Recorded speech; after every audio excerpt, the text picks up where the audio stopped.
Hello everyone, this is Brandon Thomas back again with another YouTube video. As you can see, I'm on thegameawards.com, basically listed, have all of the nominees selected and voted for in all the categories, all 31 categories. I won't be focusing on player's voice because that's just 100% projected from subjective, so it'll be only my opinion, even though most games people are probably expecting for Baldur's Gate 3 to take home the big prize for Game of the Year. So I won't go through every category from content creator to best esports event. I won't focus on that. Will not be focusing on. I think that's basically it. They're trying to go through all of that stuff. Content creator, I won't be focusing on that. I'll basically briefly announce those. So let's go ahead and get through those right quick in terms of that.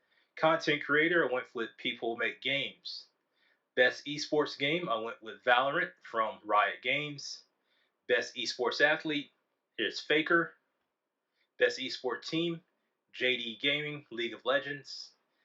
Best esports coach, I went with, I don't want to butcher his name. I probably will butcher his name, but I do want to give him the proper respect. Yoon Sung Young for the JD Gaming League of Legends. Let's see here. Be all categories again. And best esports event, I went with League of Legends 2023 World Championship. Now, moving on to most anticipated game. All the categories listed here, these are the nominees. Final Fantasy VII Rebirth, Hades 2, Like a Dragon Infinite Wealth, Star Wars Outlaws, and Tekken 8. I selected Final Fantasy VII Rebirth. Any of these games could win. I would not be disappointed by this, but in terms of how Final Fantasy VII Remake wrapped up, I'm curious to see what they do with the overall story going forward, especially since you see that guy still alive at the end of Final Fantasy VII Remake. Spoilers for those of you that have not played it. But Final Fantasy VII Rebirth is my pick for most anticipated game. Best adaptation, I don't think there's no question here. The Last of Us for HBO under the PlayStation production banner, far and away the best video game adaptation that I've seen this year. Even though all these other ones are very solid in their own right, but The Last of Us, I think, if it doesn't get if it doesn't get Emmy nominations for best drama, I think it'll be a sacrilege as well. At least some acting nominations for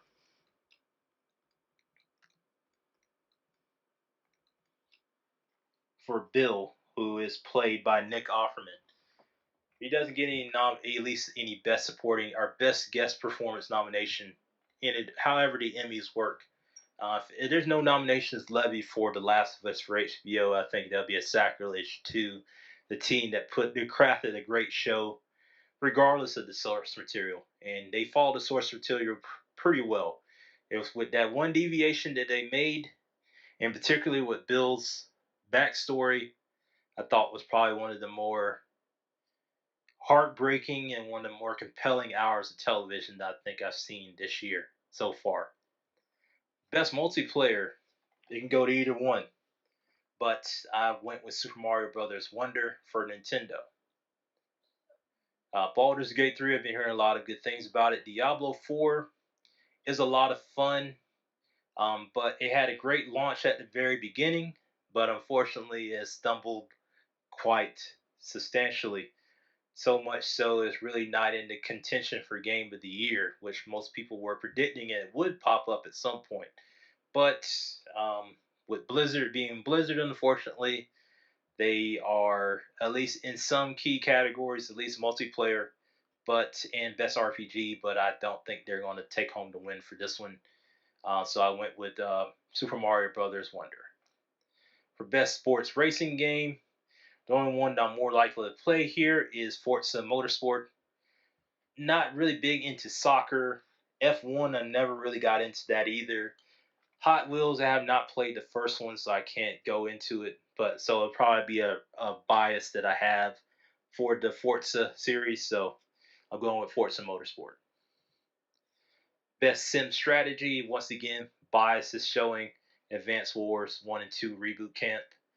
I have enjoyed the Fire Emblem series quite a bit, but I'm more familiar with Advance Wars.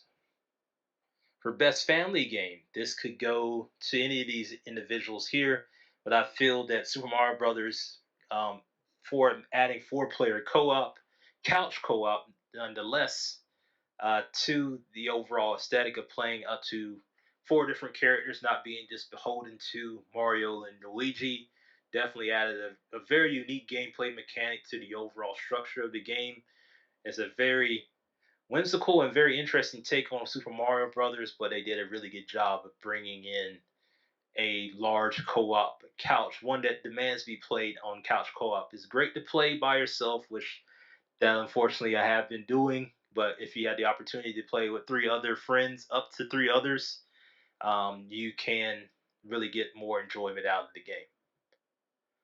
Best fighting game, it was between Mortal Kombat 1 and Street Fighter 6. I went with Street Fighter 6 because I'm more of a Street Fighter fan personally. That's one that I play very often alongside friends or against friends. Best RPG, I have enjoyed Baldur's Gate 3, really enjoyed Final Fantasy 16, and the many hours I invested in the Starfield, really enjoyed that. But I think Baldur's Gate 3 is going to be the runaway favorite in this particular category. The fact that it was such a critical and commercial success throughout the year, constantly getting talked about, seeing the various different content creators talking about it, hyping it up for people who never played classic RPGs. And I've heard of the name Baldur's Gate numerous times thanks to BioWare. But what Larian Studios did by taking on this beloved franchise and just basically bringing it back into the forefront, and it may have inspired others studios to possibly take a chance in making these type of games. I think that should be applauded, and I think will probably get the win for this category. For best action adventure, you can go to any one of these. Unfortunately, I've only played 3 out of the 5. I have not played the remake for Resident Evil 4, and I have not played Tears of the Kingdom. I have too massive a backlog of games to get through, especially on my Nintendo Switch. Alan Wake 2, Marvel Spider-Man 2, and Star Wars Jedi Survivor. Any of those three could get the win. But in terms of the combat system, the new powers, all the different things that are introduced into Spider-Man 2, I think it gets the edge here. Jedi Survivor, new fighting styles, really enjoyed it. Alan Wake 2, a new foray into survival horror, really immersive as well. But Marvel Spider-Man 2, in terms of my bias against how much I enjoyed the game, gets the win for this category, in my opinion. For best action game, I decided to throw some love to Hi-Fi Rush. This is a game that really came out of nowhere in January this year, and the fact that they were still discussing it 11 months later as we're heading into Thursday is an achievement on itself with Tango Gameworks. Oddly enough, under Bethesda Softworks, this is the most honored game under the Xbox umbrella so far. So the fact that Hi-Fi Rush is getting some love and it possibly could win.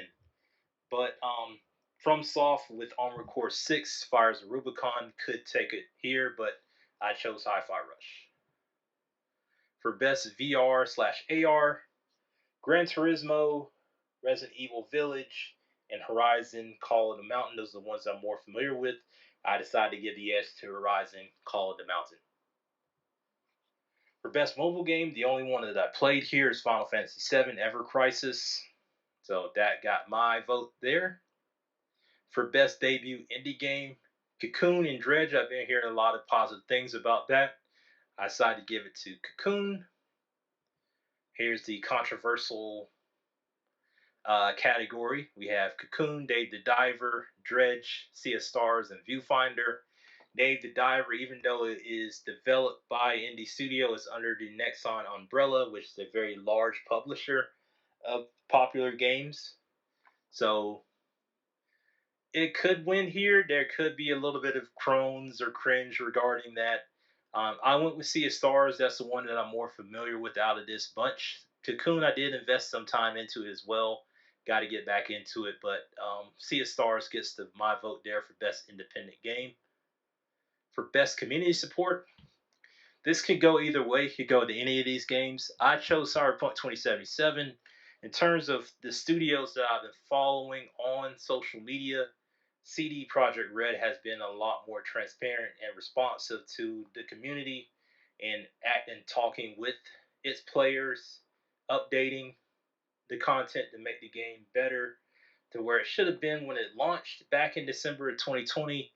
The fact that we're getting a new patch 2 days prior to the Game Awards definitely helps its chances. So I think CD Projekt Red with Cyberpunk 2077 and with Phantom Liberty was the fantastic expansion, adding more to the story, definitely gets my vote here.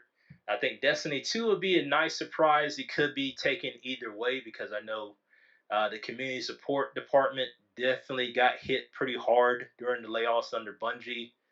Baldur's Gate 3 could possibly win this as well. Any of them could possibly win. Would not be upset, but I went with Cyberpunk 2077. For best ongoing game, Fortnite could possibly win it here. It had a launch, I think, recently for a game that's 6 years old. 44 million players. I think with a recent season or a recent event, I'm not 100% sure. I'm not in Fortnite in any stretch of the imagination. Going by recency bias, Cyberpunk 2077 is a game I constantly revisit, especially on my gaming PC, of which I'm recording this video on. So CD Projekt Red with Cyberpunk 2077 gets my vote in this category. Games for Impact. I'm only familiar with two of these games. One is Goodbye Volcano High, and Chia. I went with Goodbye Volcano High. Innovation and accessibility. This is one I'm not very familiar with. So I just went with what I saw. Marvel Spider-Man 2. I don't remember with Hi-Fi Rush because it was so early on in the year. I have to go back and revisit and look and see how well they're implemented. I personally don't have a need for them, but anytime you want to take a look at the menus and things like that, you want to look at how the controls are being mapped out and everything. You do that from time to time. But Marvel Spider-Man 2, I think, is the only game out of this list that I probably invested more time into looking at the options and settings. So any of these games, I'm pretty sure someone that will have a need for accessibility options in their games will probably better educate me on this. So I don't expect Spider-Man 2 to be the winner here. It could possibly go to any of these other ones. For best performance, once again, this is a very tough category. Any of these individuals could win the for best performance and would not be disappointed by any stretch of the imagination. Um, Ben Starr was ultimately my choice. His performance as Clive Rossfield in Final Fantasy 16 definitely is amplified by Masayoshi Soken's fantastic score for this game. Um, and what Ben has been very passionate and probably one of the ones that have I've been seeing a lot more on social media interacting with fans, speaking about his passion for a Final Fantasy game that most people probably would not even consider one of their favorites, or Final Fantasy VIII, which I thought was pretty endearing and really shows he's truly a gamer at heart, which I'm thinking all of these individuals are for the most part. Cameron Monaghan as Cal Kestis in Jedi Survivor, fantastic work in that game, despite its issues at launch. Phantom Liberty with Idris Elba as Solomon Reed, fantastic in that game. Melanie Liebert as Saga in Alan Wake 2. She's fantastic. Neil Newbon could possibly take it for Baldur's Gate 3 as Asterion. Yuri Lowenthal, fantastic performance as Peter Parker Spider-Man. It's always been one of the best Spider-Men probably out there in terms of voice, even more so than the 90s animated cartoon, which was my introduction to Spider-Man. So it's tough. It's a tough and fully stacked category. It could go to any one of these individuals, but I went with Ben Starr. Next category is best audio design. Once again, it comes between three. I think Alan Wake 2, Dead Space, sorry, and Hi-Fi Rush are pretty much going to be the top three contenders here in this category. Hi-Fi Rush, I think, will probably get this win because of such a large focus on music and audio. I went with Alan Wake 2 in terms of the immersion that I was placed in, and playing it, especially on a nice sound system. Playing this game really did help add it, so I went with Alan Wake 2. Best score in music, as I was talking about with Ben Starr, his performance in Final Fantasy 16, Masayoshi Soken's score, this music throughout the entire game, really added a larger emotional punch to the overall events that happened in the game. And just hearing about the trials and tribulations he went through while working on the music for not only Final Fantasy 16 and Final Fantasy 14, some music for that, it really will be a nice way to show honor, show respect to his massive and compelling work for Final Fantasy 16. Tears of the Kingdom, I mean, it could come down between Final Fantasy 16 and Tears of the Kingdom, but I went with my subjective opinion and going with Final Fantasy 16's composer Masayoshi Soken. For best art direction, this could go either way. I decided to go with Alan Wake 2. Best narrative, this could be another tough category. I think Spider-Man will be locked out of this competition simply because the story is pretty easy to put together once you have some of the key components introduced in the game. Won't give any spoilers. Phantom Liberty definitely felt like a James Bond spy thriller s type of feel to it. Final Fantasy 16 had a very interesting narrative nonetheless. Baldur's Gate 3, in terms of crafting such a interesting and unique spin on the classic RPG story, even though I'm not even well versed into the Baldur's Gate lore and story. Alan Wake 2 felt like an acid trip once you basically got drawn into the survival horror aspects of the game. The fact that you get switched between two different perspectives as Alan Wake as the title character, and Saga the FBI agent definitely helped add it more to the narrative. So would not be disappointed with any of these, but I think Alan Wake 2 gets the edge here. Best game direction. In terms of crafting that narrative, I think you have to have someone that definitely has a fantastic vision in putting that game together.